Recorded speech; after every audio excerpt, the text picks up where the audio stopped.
Hey everybody, Justin Colburn here again, and this is video number 2, and I will be illustrating how the creation story of Genesis is actually meant for the observable atomic science. If you haven't watched my first video, please do so before you watch this one, as every video will build on previous material. So let me begin by pointing out that atoms are the building blocks of our universe.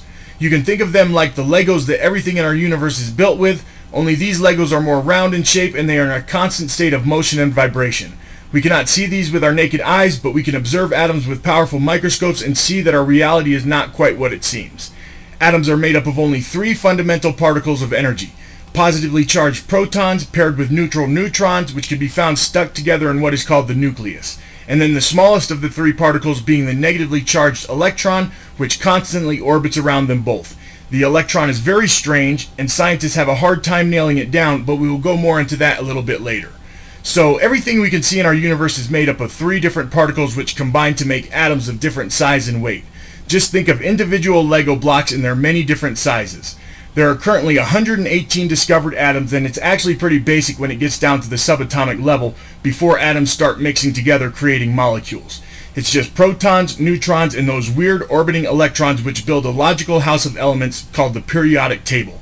The periodic table could be compared to a box which best organizes your Legos from smallest to biggest. So in my first video, I visually illustrated the first 2 verses of Genesis in their most simplified form. I am doing this by using what we can see in our universe with technology and what was being described in the scripture. I also noted that the structure and properties of the first element, hydrogen, as being the base of water and responsible for all light coming from our stars and sun. I will do a quick recap now, but if you are having trouble following along, please go back and watch the first video. It is important that you see that this is not just some illustration that I am making up, and it is actually what is being described in Genesis. So before continuing, make sure you understand exactly how I came to this illustration. In the beginning, God created the heavens and the earth being unformed and void, and darkness was on the face of the deep, and a spirit from God was moving over the surface of the water. So here we see not only is this describing the same structure and movement as the first hydrogen element, but it also specifically identifies water. Genesis continues in the 3rd verse, "Let there be light," and God separated the light from the darkness. So here we see again, if you are really paying attention and making illustrations of the details of what is being said, more parallels and descriptions perfectly matching that first atom, hydrogen. It not only describes the structure and movement, but also identifies water, as hydrogen is the base of water, and then goes further to identify light in verse 1:3, as the process of hydrogen fusion creates light. Note how 1:3 matches the H3 of the unstable hydrogen isotope tritium. We will go through the fusion process in a later video, and I will show how Genesis again is describing this process simply but with great accuracy. It is also important to note that in verse 4, light was separated from the darkness, giving us the canvas of creation being within the circular structure of Earth, which would parallel with the nucleus of the atom, as in verse 2 it states that the Earth was void. The void representing the space between the electrons orbiting and the center mass of particles which are seemingly suspended on nothing.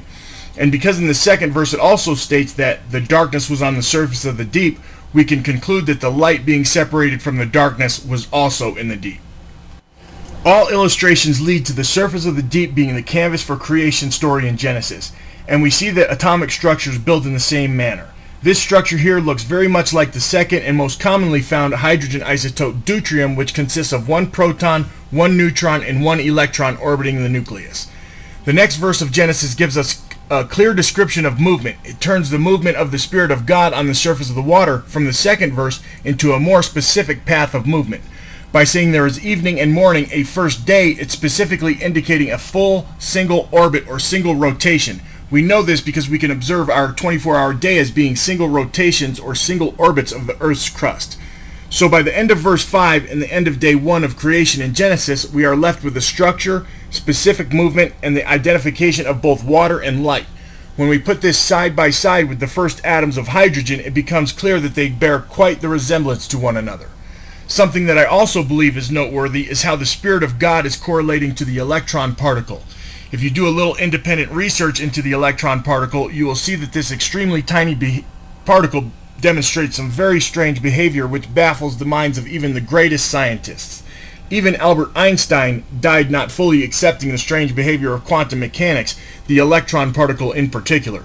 Sometimes the electron acts like a particle and sometimes it acts like a wave, and the way it acts depends on if someone is observing it or not. Weird, right?